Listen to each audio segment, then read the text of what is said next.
Hello everybody, and we've been doing a lot of tutorials in Houdini lately, and that's great. Been getting a lot of great responses from people, but I also been getting a lot of responses from people wanting more basic videos. And as you guys know, basic help can usually be found on the app's website or throughout the internet. I'm not real big on basic level videos telling you the basic functions of things. I usually don't do those types of videos very often, but in Houdini's case, people ask for it enough. We're going to go over just a few things in the viewport just to show you what some of these little things do and what they are and stuff like that. So in order to start, we're just going to come up here to our create shelf and control click a box, and that's going to lay a box down in our scene. Okay? Now we're going to worry about our nodes and stuff in a minute. For now, let's just talk about the viewport. Okay? To navigate around the viewport, you just hold the space bar and you'll get this little hand, and you can left click to rotate, middle click to pan, and right click to zoom in and out, all while holding your space bar. So you hold your space bar in conjunction with your 3 mouse keys to navigate around the viewport. It's a simple question that I get asked a lot. A lot of people who watch my videos probably know about most of this stuff by now, but these are for the people that doesn't, okay? So the space bar and all 3 of your mouse buttons have a different effect on how you gimbal around in your viewport. Space bar left, space bar middle, space bar right. Okay? Okay, now we can hit the S key to go into selection mode, which is this little bitty arrow right here. If you hit the S key or just come over here and click this, this means you're in selection mode. So I can come in here now, and I can select, let's say, this top polygon or this side polygon, this polygon, because I'm using my S key, or I've picked the select tool. Now, how do I choose if I want to pick polygons or points? Well, that's easy too. Right now we're in polygon or primitive mode. We can select different primitives, as you see. Over here is how you choose what you want to select. If you click and hold, you'll have this little submenu. You can select points, edges, verts. Let's say points. And now I can go in here and select these points. Okay? Using my left mouse button, I can select a box around a point. Or I can click and hold, select the edges. Now I can select edges and work on my edges. If I hold my shift key, I can go ahead and add to my selection. Okay? If you hold your shift key and click back over a selection, it will deselect it, as will the control key will deselect something you've already had selected. Okay? So remember, this little button here will let you select what you want to work with: points, edges, primitives, or verts. Okay? And also, let's go to primitives here. Also, down here at the bottom, it allows you to control your selection, and let me explain that. If I go to the side here and I'll right click and draw a box around, there's nothing selected, but if I right click and draw a box and select just the middle there, you can see it's selected all the way through. Okay? I've just drawn a little marquee box around the middle polygons there and let go, and it's selected all the way through. What if I just want to select the front polygons? As you can see, I try to select these front polygons and it selects all the way through on me every time.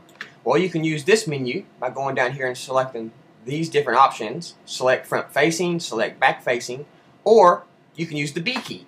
Okay, if I hit the B key once, then I go in here and select, you can see it didn't select the back, it just selected the front. Okay, so that's the B key.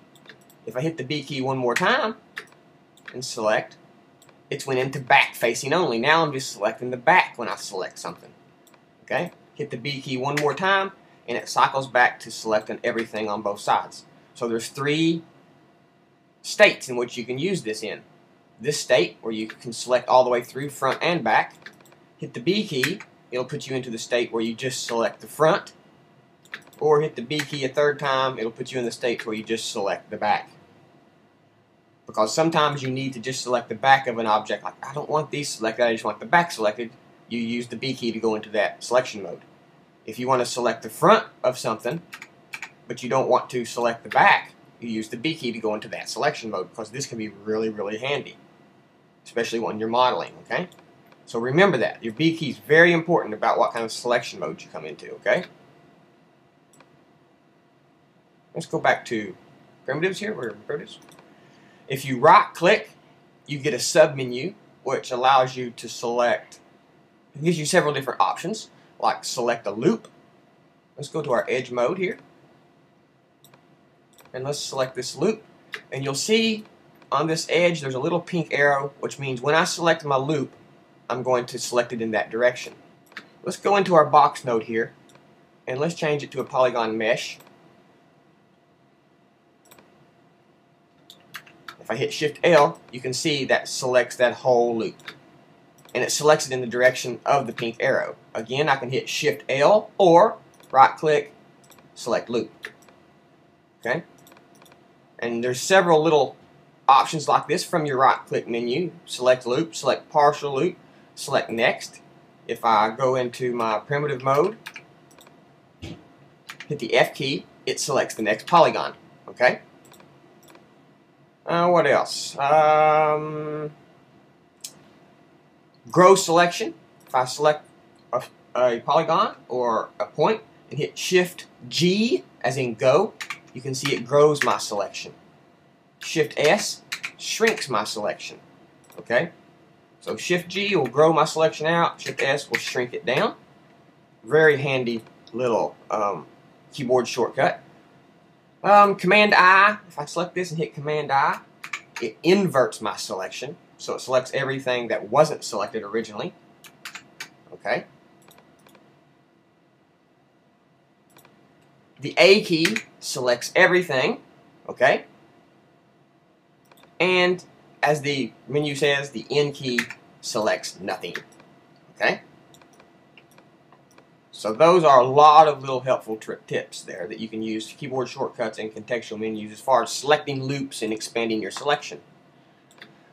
Let's see here, what else is there? This little box right up here selects what type of mode you're in. You can go to wireframe. Okay, we can go to flat shaded, but we don't see any wireframes. We can go to flat wire shaded, where it's flat shaded, but we see the wireframe. We can go to smooth shaded with no wireframe, and you can see we're kind of getting some shadow effect there, the lights. Or we can go to that effect with the smooth wire shaded, which is the most intensive on your CPU. And if you want the least intensive, it's the very top one, wireframe bounding box, and it just gives you a bounding box representing the item. Okay. This top one here is object selection mode.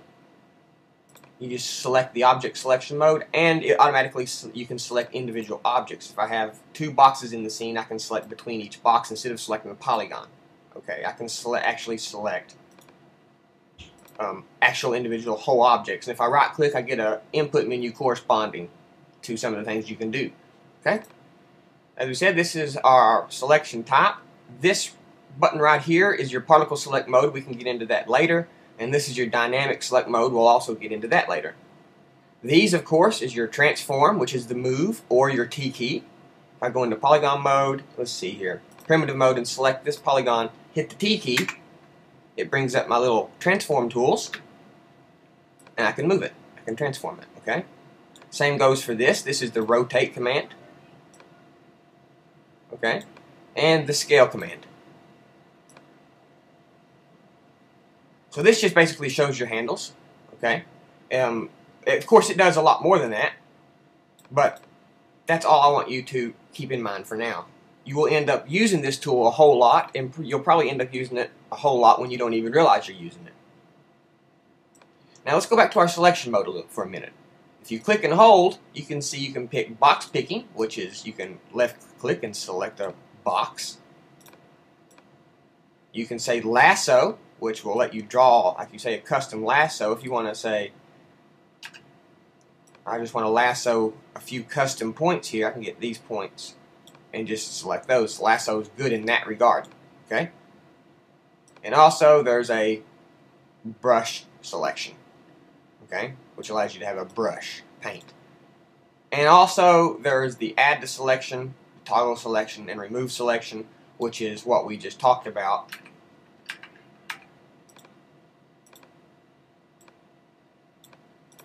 You hold the Shift key to add, Control key to subtract your selection. Like that. So let's go in here and select Toggle Selection. I'm going to turn it, right now it's on Replace Selection. If I say Toggle Selection, now when I go in here and select, you can see I don't have to hold my Shift key. Everything I select stays selected. If I click on it twice, it deselects. This can be handy. This saves you from having to hold the Shift key, as I said. If I go back to the mode we was in, Replace Selection, if I pick something and I pick something else, it replaces the old selection with the new selection. Okay? And if you want to add to it, you got to hold the Shift key.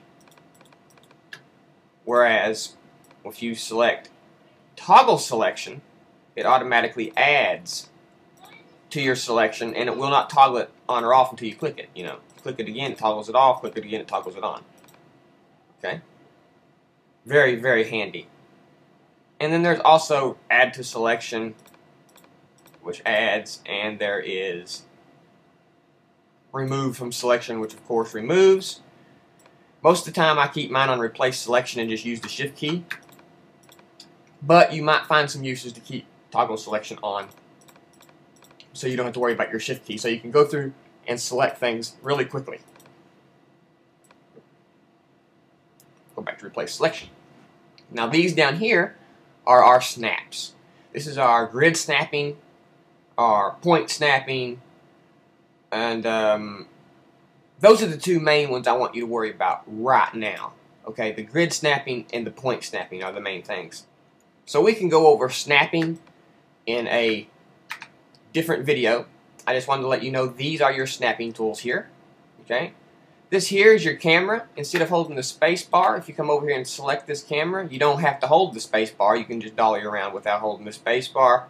And this is a render region. You come in here, you can select a certain region you want to render, and it's going to render out that region there, as you can see. Okay, very handy tool, instead of having to go down here and hit this render button all the time.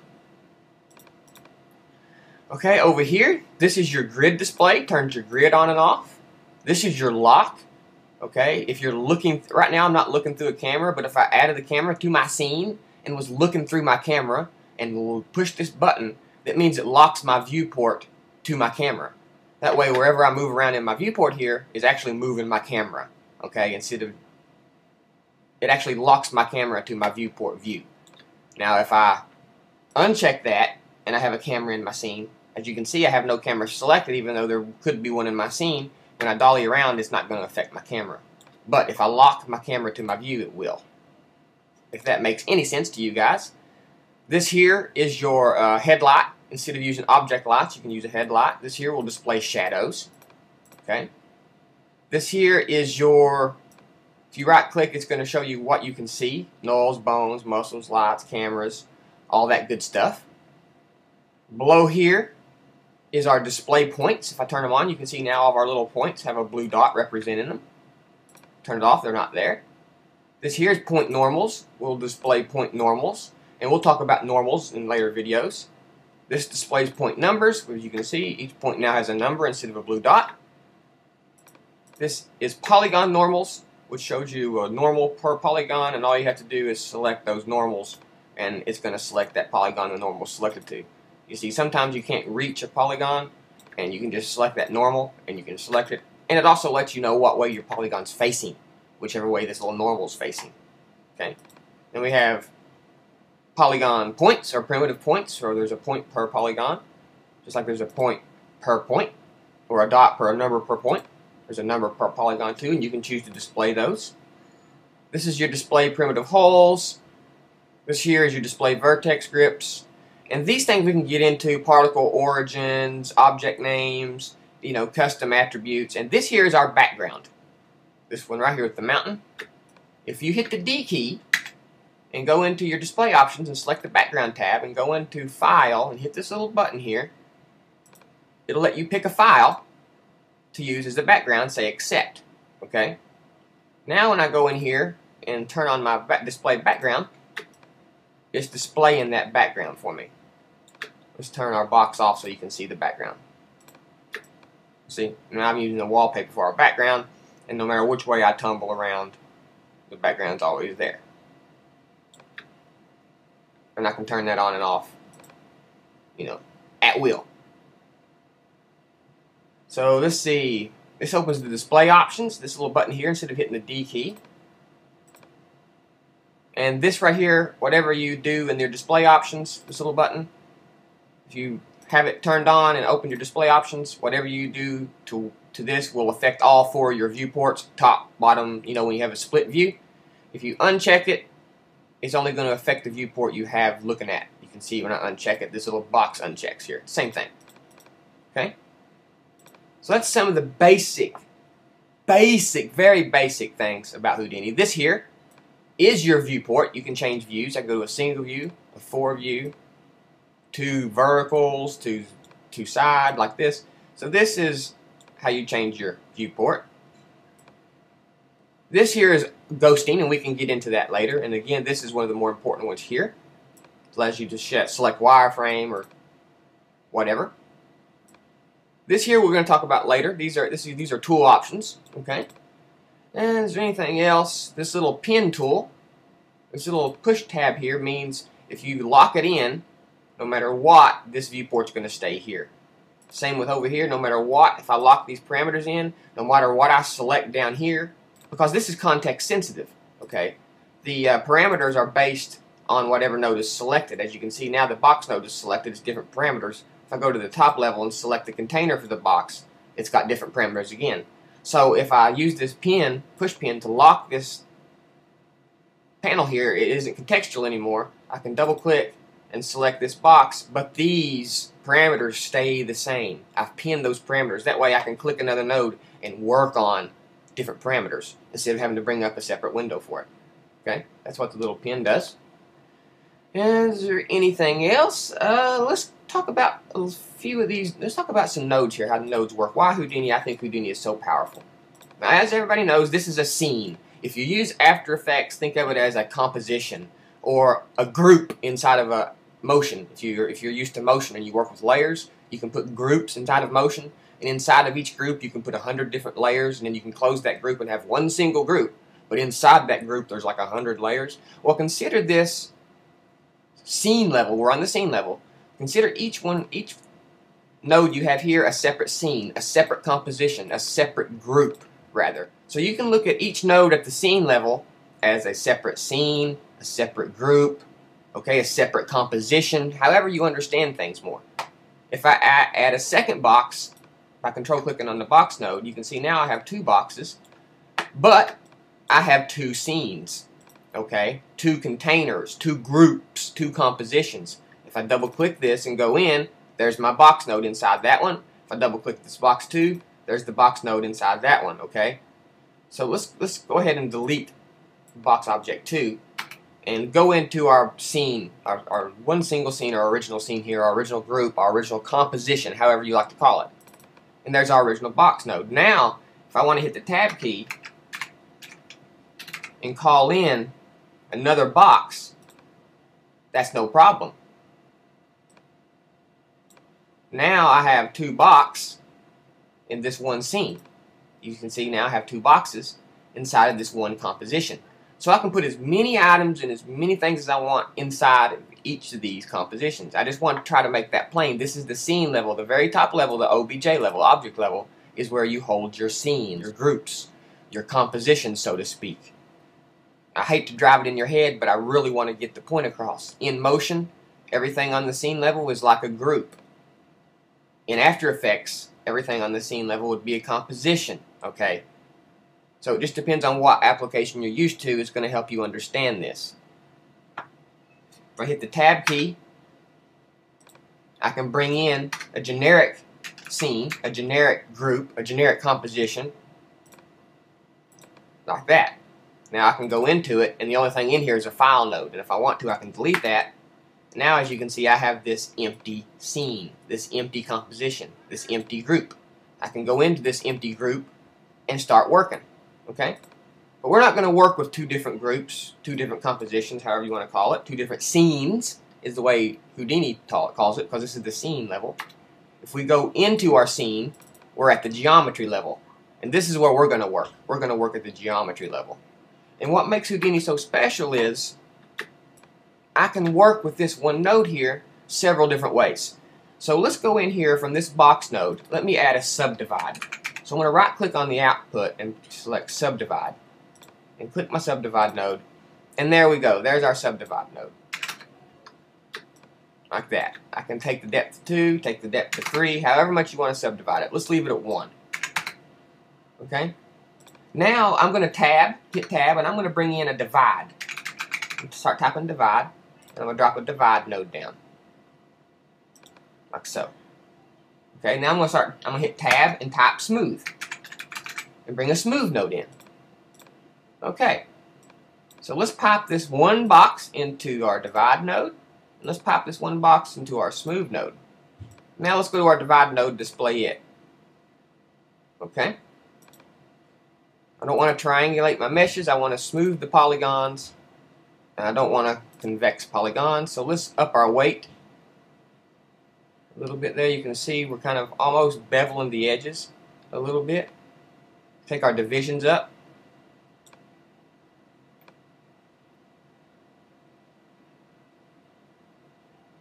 Okay, there we go. That's a different looking definitive shape there than the last one. Now let's go to our smooth node and let's display our smooth node, and there we go. There's our smooth node. Okay, now let's add a transform node to each one of these. So I'm going to right click on the output and start typing transform and lay in a transform. There we go. Now let's select our transform, hit Command C and Command V to paste it twice. Right click on the little connections and say disconnect. And let's connect each node to a transform node.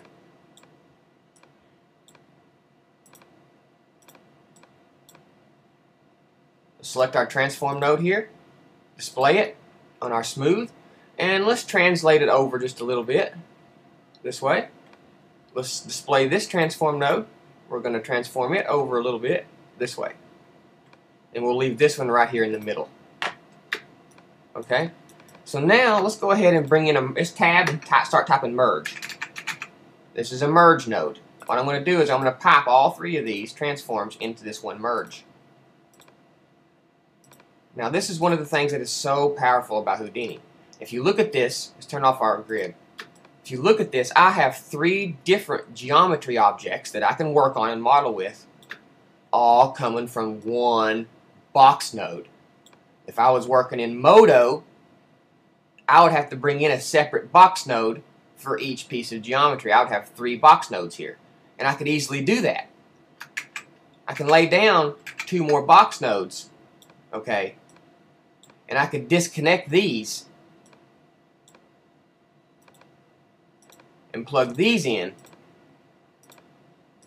And I'm going to get the same results, you see. But that's unnecessary nodes and history and geometry not needed in Houdini. Instead, I can just pipe them all in from this single box node. As you can see, now I've got 3 different types of geometry I can model with and work on. This is just one of the many things that makes Houdini so powerful.